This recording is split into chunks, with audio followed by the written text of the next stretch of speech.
Hi hello viewers, welcome to inspire India academy. Telangana రాష్ట్రంలో స్థానిక సంస్థల నోటిఫికేషన్కు సంబంధించి చిన్న తర్జనా భర్జనా కారణంగా నోటిఫికేషన్ కొంచెం ఓల్డ్లో పడింది. కానీ ఏపీలో మాత్రం ఈ ప్రాసెస్ అనేది కొనసాగుతుంది.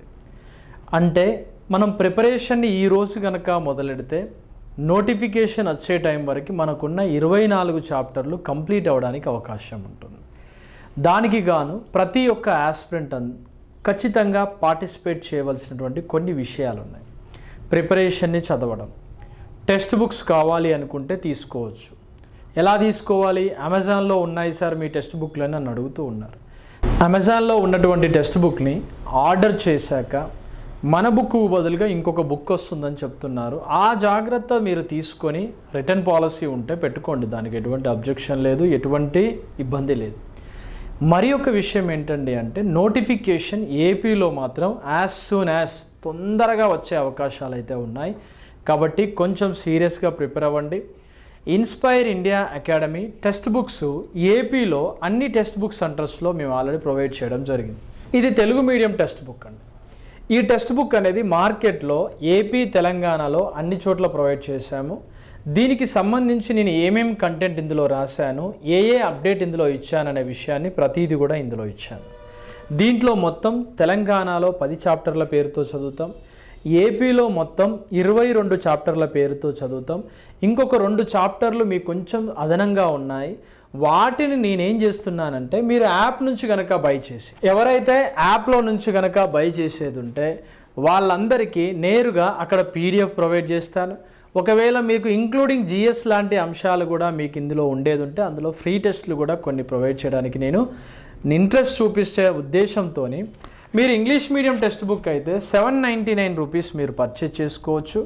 మీరు తెలుగు మీడియం టెక్స్ట్ బుక్ అయ్యేది ఉంటే 749 రూపీస్తోనే మీరు పర్చేజ్ చేసుకోవచ్చు. ఇది తెలుగు మీడియం టెక్స్ట్ బుక్, సుమారుగా 830 పేజెస్ ఉంటాయి.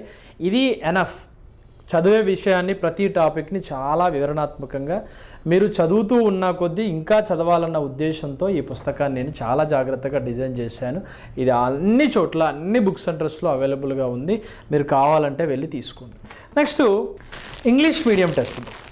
ఇది ఇంగ్లీష్ మీడియం టెక్స్ట్ బుక్ అండి. దీనితో పాటుగా 2 పుస్తకాలు ఒక సీల్డ్ ప్యాక్లో మీకు మార్కెట్లో ఎవరైనా సరే ఈ విధంగా పంపించాల్సింది. ఎందుకంటే నా దగ్గర నుంచి పోయినటువంటి పుస్తకాలే కాబట్టి ఎవరైనా సరే ఈ బుక్ని మీరు సీల్డ్ కవర్ లోపల మీరు తీసుకోవచ్చు, మీరు ప్రయోజనం పొందవచ్చు. ఎందుకండి అంటే చాలామంది ఐటీఐ చేసినటువంటి ఆస్పిరెంట్స్ అందరూ కూడా మ్యాక్సిమం తెలుగు మీడియం విద్యార్థులు. పాపం వాళ్ళు ఒక బుక్ ఆర్డర్ చేస్తే మరొక బుక్ వచ్చే వరకు వాళ్ళు అక్కడనే డిసప్పాయింట్ అయ్యే అవకాశం ఉంది. కాబట్టి అటువంటిది ఏమీ లేకుండా ఇక్కడనే నేను పూర్తి మెటీరియల్ని మీకోసం పంపిస్తున్నాను. ఒకవేళ ఈ మెటీరియల్ని మీరు బుక్ చేసుకున్నాక ఎన్ని రోజులకు వస్తారంటే ఈ మెటీరియల్ మీరు బుక్ చేశాక జస్ట్ 3 వర్కింగ్ డేస్లో అది మీ ముందుకు రావడం జరుగుతుంది. ఇది ఒక అప్డేట్.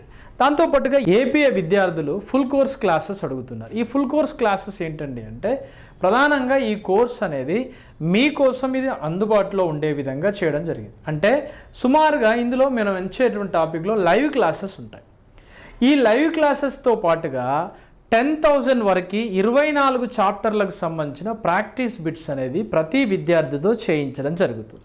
ఈ కోర్సు యొక్క హైలైట్స్ విషయానికి వస్తే ఈ కోర్సులో లైవ్ క్లాసెస్ ఉంటాయి.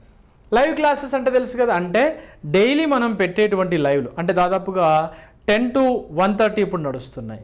ఇంకొంచెం ముందుకు వెళ్ళాక ఆటోమేటిక్గా 6 వరకు ఉంటాయి లైవ్లు. అంటే మీరు ఇంట్లోనే ఉంటూ ఇక్కడ కోచింగ్ ఇన్స్టిట్యూషన్ దాకా రాకుండానే మీరు ఆన్లైన్ క్లాసెస్ విత్ నోట్స్ కూడా రాసుకోవచ్చు, ఎగ్జామ్ కూడా రాయొచ్చు ఇంట్లోనే ఉండి. దాని ఎక్స్ప్లెనేషన్ని కూడా మీరు వింటూ ముందుకెళ్ళచ్చు. ఇది మీరు చేయవలసినటువంటి ముఖ్య పని ఏంటండి అంటే ఒకవేళ అందుబాటులో ఉండి మీరు కనుక చూసుకోకపోతే ఏం చేయొచ్చు, మళ్ళీ ఇందులో లైవ్ రికార్డింగ్ ఉంది కదా, ఈ రికార్డింగ్లో మీరు ఓపెన్ చేయగానే మీకు ఆ రోజు జరిగినటువంటి క్లాస్ మీ కళ్ళ ముందు కనిపిస్తుంది. ఈరోజు మనకి ట్రాన్స్ఫార్మర్ లెసన్తోని కొత్తగా ఆన్లైన్ బ్యాచ్ అనేది స్టార్ట్ అయింది. ఎవరైనా సరే ఆన్లైన్ క్లాసెస్తో పాటుగా ఆఫ్లైన్ క్లాసెస్ తీసుకోవాలంటే విజయవాడలో లబ్బిపేటలో అతి త్వరలో బ్యాచ్ని మనం రన్ చేయబోతున్నాం. అది కూడా నేను యూట్యూబ్ వేదిక ముఖంగా మీకోసం చెప్పడం జరుగుతుంది. ఇది నేను ఇచ్చేటువంటి ప్రధానమైనటువంటి అప్డేట్. మీరు క్లాసెస్ తీసుకున్నా ఏం తీసుకున్నా కూడా ఒక క్లారిటీతో తీసుకోండి. యాప్ ఓపెన్ చేశాక యాప్లో స్టోర్ అనే ఒకటి ఉంటుంది. ఆ స్టోర్లోకి వెళ్ళి మీకు తీసుకుంటే పూర్తిగా అన్ని క్లాసెస్ అనేవి మీకు ఇందులో ప్రొవైడ్ చేయడం జరిగింది. ఇందులో సుమారుగా 24 టాపిక్స్కి సంబంధించిన ఎక్స్ప్లెనేషన్ మీకు ఇందులో ఉంటుంది. దీనికి సంబంధించి పూర్తి అప్డేట్ అనేది ఇలా ఉంది. అంటే ఇందులో సార్ నాకు టెస్ట్ సిరీస్లు కావాలంటే ఓకే, టెస్ట్ సిరీస్లు తీసుకో. నాకు సార్ ఇక్కడ తెలంగాణకు సంబంధించి కోర్స్ కావాలి, ఫుల్ కోర్స్ అంటే తెలంగాణకు సంబంధించినటువంటి ఫుల్ కోర్స్ ఇక్కడ ఉంటుంది. ఈ ఫుల్ కోర్స్ అనేది తీసుకోండి, మీకు తెలిసిపోతుంటుంది. ఇది పూర్తి అప్డేట్. ఇంకా ఏం డౌట్స్ ఉన్నా కూడా మీరు ఇన్స్టిట్యూట్ మొబైల్ కాల్ చేయండి 6309398306. ఇప్పుడు ఒక ముఖ్యమైనటువంటి సబ్జెక్టు గురించి నేర్చుకుందాం. మరి వర్మ సార్ కూడా ఎలా చెప్తున్నాడో మీకు తెలియాలి కదా. వర్మ సార్ ఇచ్చేటువంటి స్ట్రాటజీ అనేది మీరు లైవ్లో ఉంటే మీకు తెలుస్తుంది. యాప్ డౌన్లోడ్ చేసుకుంటే మీకు అన్ని అప్డేట్స్ కూడా వస్తాయి. నెక్స్ట్, పవర్ జనరేషన్, ట్రాన్స్మిషన్, డిస్ట్రిబ్యూషన్లో భాగంగా ఈ క్వశ్చన్ పేపరు కొంచెం డిఫరెంట్గా వచ్చింది. అంటే చేస్తారా చెయ్యరా అన్న ఉద్దేశంతో ఇన్డెప్త్గా కొన్ని బిట్స్ని ఇందులో అడగడం జరిగింది. దాంట్లో ఎటువంటి సందేహం లేదు. కానీ మీరు చేసుంటారా చేయలేదా అనే విషయం క్రాస్ చెక్ చేసుకోండి. With the same maximum voltage గరిష్ట వోల్టేజీలు సమానంగా ఉండి బిట్వీన్ 2 కండక్టర్స్, 2 కండక్టర్ల యొక్క గరిష్ట వోల్టేజీలు సమానంగా ఉండి వాటి యొక్క వాల్యూమ్ ఈజ్ నీడెడ్, దాని యొక్క వాల్యూమ్ యొక్క రేషియోలు, వాటి యొక్క ఘనపరిమాణాలు 3 ఫేజ్ 3 వైర్ సిస్టంలో మరియు 2 wire system in single phase పరంగా తీసినప్పుడు ఎలా వస్తాయి అని అడిగారు. దీనిలో జనరల్గా ఒకటే గుర్తుపెట్టుకోండి, 2 వైర్ సిస్టమ్ కాబట్టి 2 × A1 of cross sectional area అని రాస్తాం. ఈ పరిస్థితుల్లో మనకు ఉన్నటువంటి సిస్టంలో ఎన్ని వైర్లు ఉపయోగించాం? 2 వైర్ కాబట్టి 2 2 ఎంత వస్తుందంటే ఇక్కడ 4 వస్తుంది. 3 ఫేజ్ 3 వైర్ సిస్టంలో మీరు ఒకసారి పరిశీలించినప్పుడు V of 3 phase by V of single phase పరంగా మనం రాసినప్పుడు 3 వైర్ల సిస్టంలో 3/4గా రాయడం జరుగుతుంది. దాన్నే మనం 3/4గా రాస్తాం. ఈ ఒక్క పాయింట్ని కొంచెం ఆలోచించి చేస్తే వస్తుంది, దానికి పెద్ద కష్టపడాల్సిన అక్కర్లేదు. The next question the feeder is design mainly from the point of view. ఫీడర్ని దేని ఆధారంగా డిజైన్ చేస్తారు? ఇది సబ్స్టేషన్. అంటే సబ్స్టేషన్ తర్వాత ఉన్నటువంటి ఈ పాయింట్ని, ఏ నుంచి బి వరకు ఉన్న ఈ పాయింట్ని ఫీడర్గా పిలుస్తారు. లాస్ట్ టైం ఎగ్జామ్లో అడిగాడు, ఏపీ వాళ్ళకి అడిగాడు ఫీడర్ యొక్క తర్వాత స్థానంలో ఉన్నటువంటి ఈ పాయింట్ని డిస్ట్రిబ్యూటర్ అంటాం, డిస్ట్రిబ్యూటర్గా పిలుస్తాం. ఈ డిస్ట్రిబ్యూటర్ అనేది ఇలా ట్యాపింగ్ చేయబడి ఉంటుంది. ఈ భాగాన్ని మనం ఏమని పిలుస్తామంటే సర్వీస్ మెయిన్స్ అంటాం, గా పిలుస్తాం. అంటే ఇక్కడ నీకు క్వశ్చన్ ఒకసారి ఆలోచిస్తే, ఫీడర్ అనేది నో ట్యాపింగ్ సిస్టాన్ని కలిగి ఉండి దీన్ని కరెంటు క్యారీయింగ్ కెపాసిటీని బట్టి ఉంటుంది. కరెంటును మోసేటువంటి కండక్టర్ యొక్క సామర్థ్యాన్ని బట్టి ఉంటుంది. నెక్స్ట్, లేదా దీనిని కరెంటు డెన్సిటీ అంటారు. కరెంటు యొక్క సాంద్రతను బట్టి ఉంటుంది అనే విషయాన్ని నిర్ణయించుకుంటే సరిపోతుంది ఫీడర్. మరి డిస్ట్రిబ్యూటర్ దేని ప్రకారం డిజైన్ చేస్తారు అని క్వశ్చన్ రేపు అడిగింది అనుకో, మరి ఇది వచ్చినప్పుడు డిస్ట్రిబ్యూటర్స్ని దేని ప్రకారం డిజైన్ చేస్తారు అంటే, డిస్ట్రిబ్యూటర్స్ ఏవైతే ఉన్నాయో ఈ డిస్ట్రిబ్యూటర్స్ని వోల్టేజ్ యొక్క డ్రాప్అవుట్ పద్ధతుల ఆధారంగా డిజైన్ చేస్తారు. ఇది గుర్తుపెట్టుకోండి. అంటే ఏదైనా ఒక సబ్స్టేషన్ని ఆపరేటింగ్ యొక్క ఫ్రీక్వెన్సీ వద్ద ఉంటే దాన్ని ఫ్రీక్వెన్సీ సబ్స్టేషన్స్గా పిలుస్తారు. లేదా అక్కడ ఫ్రీక్వెన్సీలో మార్పులు వస్తున్నాయి కాబట్టి దాన్ని ఫ్రీక్వెన్సీ సబ్స్టేషన్ అంటాం. ఆపరేట్ చేసే వోల్టేజ్ ఫర్ ఎగ్జాంపుల్ 33/11 kVగా ఉందనుకోండి.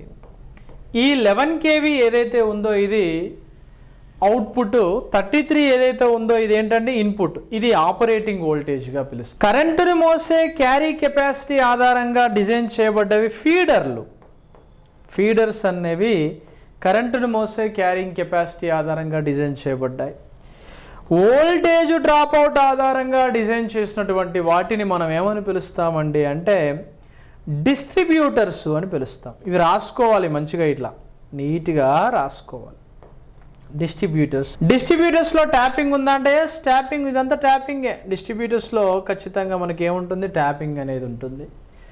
ఇది గుర్తుపెట్టుకోండి. లాస్ట్ టైం ఎగ్జామ్లో ఏమడిగాడంటే ఒక సబ్స్టేషన్ తర్వాత ఫీడర్ తర్వాత డిస్ట్రిబ్యూటర్ తర్వాత సర్వీస్ మెయిన్స్ లాంటి భాగాలు ఉంటాయి.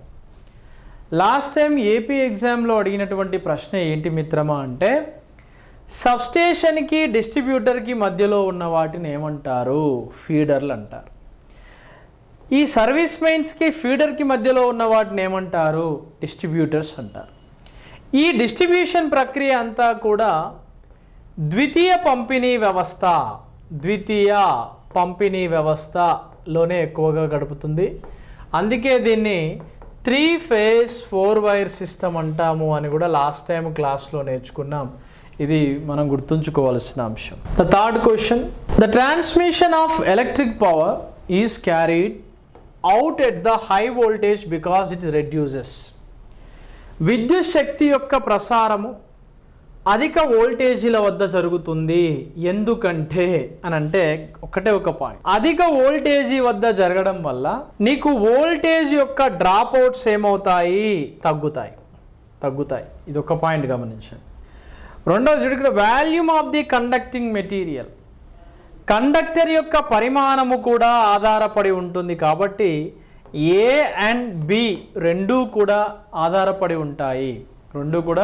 ఆధారపడి ఉంటాయి అనే విషయాన్ని గమనిస్తే సరిపోతుంది. ఫోర్త్ వన్, అధిక వోల్టేజ్ వద్ద విద్యుత్ ప్రసారం యొక్క ప్రతికూలత వల్ల పెరిగిన ఖర్చు ఏం పెరుగుతుంది, insulating the conductor, transformer, switch gear వ్యవస్థ ప్రతిదీ కూడా పెంచుకుంటూ పోవాల్సి వస్తుంది.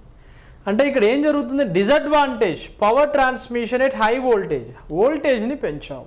దాని తగ్గట్టుగా ట్రాన్స్ఫార్మర్ ఉండాలి, దాని తగ్గట్టుగా కండక్టర్ ఉండాలి, దానికి తగినట్టుగా ఇన్సులేటర్స్ ఉండాలి, దానికి తగినట్టుగా స్ట్రింగ్ ఎఫిషియన్సీ ఉండాలి. ఈ విధంగా ఎన్నో రకాల ఎఫెక్ట్స్ అనేవి ఆధారపడి ఉంటాయి. ద నెక్స్ట్ క్వశ్చన్, ఇందులో ఎన్నోది, fifth one, DC two wire సిస్టమ్ని మనం ఒకసారి చూసినప్పుడు వోల్టేజ్ డ్రాప్అవుట్ ఎంత ఇచ్చాడండి, 2.5%గా ఇచ్చాడు. The transmission efficiency of the feeder అని అడిగాడు. అంటే total voltage drop value is equals to 2 into two wire system కదా, 2 into voltage drop out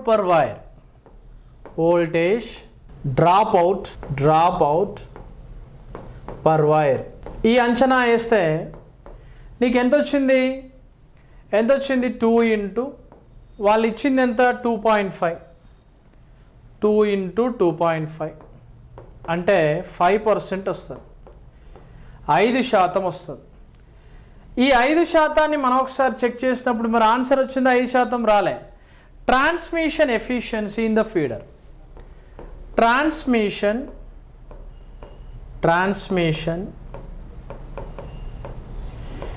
efficiency డీసీలో 100% ఉంటుంది.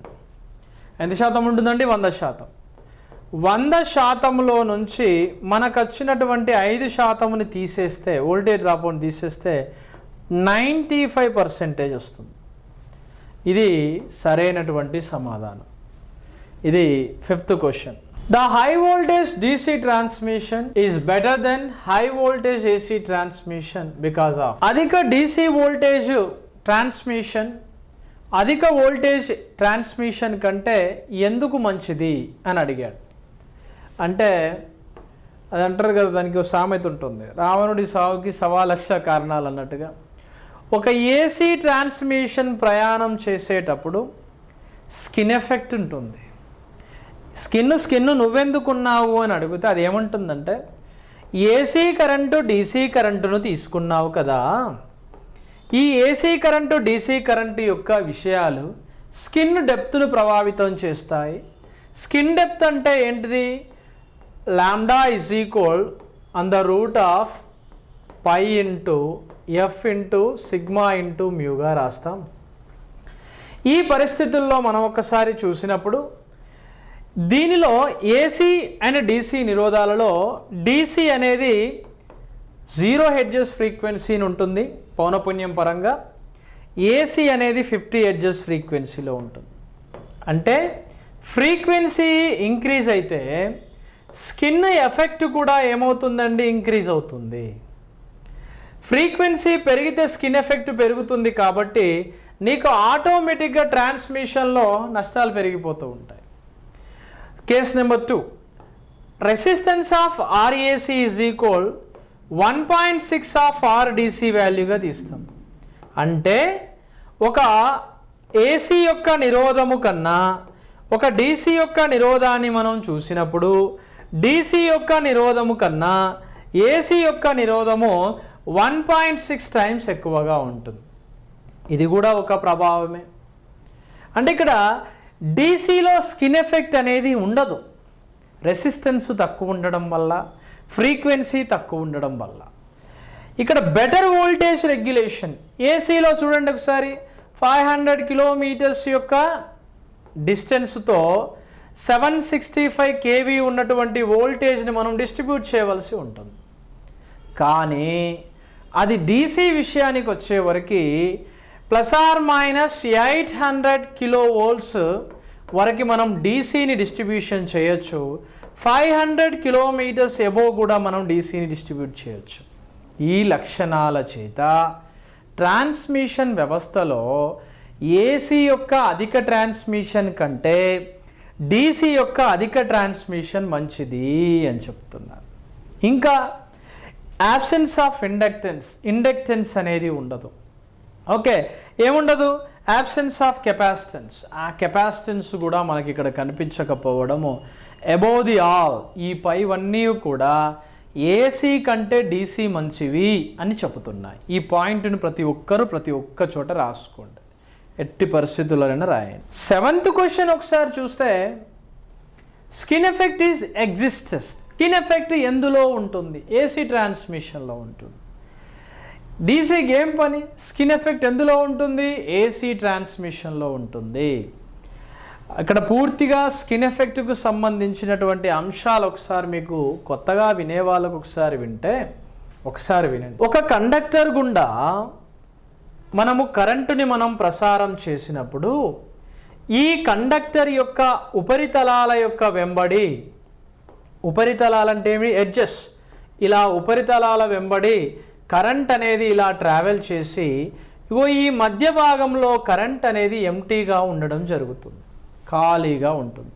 అంటే మధ్య భాగంలో, కండక్టర్ యొక్క మధ్య భాగంలో నో కరెంట్ ఫ్లో, ఎటువంటి కరెంట్ అనేది ఇందులో ఉండదు. ఈ లక్షణాలు ఎందులో కలుగుతాయి అంటే స్కిన్ ఎఫెక్ట్లో కలుగుతాయి. స్కిన్ ఎఫెక్ట్ని వివరించడానికి స్కిన్ ఎఫెక్ట్ యొక్క డెప్త్ అంటాం. డెప్త్ అంటే ఏంటిది? లోతు అనేది మనకి ఉపయోగపడుతుంది. దీనిని మనం చూసినప్పుడు ఎలా రాస్తాం?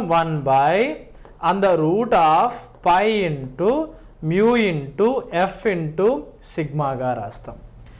ఎఫ్ అంటే ఏంటిది? ఫ్రీక్వెన్సీ. ఫ్రీక్వెన్సీ అంటే ఏంటండి? పౌనపున్యముగా రాస్తాం. ఎలా రాస్తామండి? పౌనపున్యముగా రాస్తాం. ఇక్కడ సిగ్మా అంటే ఏంటండి? ఇక్కడ పూర్తిగా రెసిస్టివిటీ అనేటువంటి అంశాలు. అంటే ఇక్కడ దీంతో పాటుగా ఇక్కడ మ్యూ అంటే ఏంటిదండి? పర్మియబిలిటీ అని రాస్తాం. పర్మియబిలిటీ అంటాం. అంటే ఇక్కడ పూర్తిగా నీకు ఇందులో కనిపించేటువంటి అంశాలు రెసిస్టివిటీ పరంగా సిగ్మా అయితే, రెసిస్టివిటీకి ఆపోజిట్గా ఉండేటువంటి అంశాన్ని మనం ఏమంటాం? కండక్టివిటీ అంటాం. స్పెసిఫిక్ కండక్టివిటీ అని పిలుస్తాం. ఈ విధంగా మనకు స్కిన్ ఎఫెక్ట్ అనేది ప్రభావితం చూపుతుంది. అంటే బాబు జాగ్రత్తగా విను అన్నట్టుగా ఫ్రీక్వెన్సీ అనేది పెరిగినా స్కిన్ ఎఫెక్ట్ పెరుగుతుంది, ఫ్రీక్వెన్సీ అనేది తగ్గితే స్కిన్ ఎఫెక్ట్ అనేది తగ్గుతుంది. అంటే ఇది దేనికి సంబంధించింది? ఫ్రీక్వెన్సీని బట్టి, పర్మియబిలిటీని బట్టి, ఫ్రీక్వెన్సీని బట్టి, పర్మియబిలిటీని బట్టి అండ్ రెసిస్టివిటీని బట్టి, తర్వాత పై వాల్యూని బట్టి ఈ విధంగా స్కిన్ ఎఫెక్ట్ అనేది ఎఫెక్ట్ చూపిస్తుంది. కాబట్టి కేవలం స్కిన్ ఎఫెక్ట్ ట్రాన్స్మిషన్ లైన్లో ఏసీలో మాత్రమే కనిపిస్తుంది. ఈ పాయింట్ని ప్రతి ఒక్కరు గుర్తుంచుకోవాలి.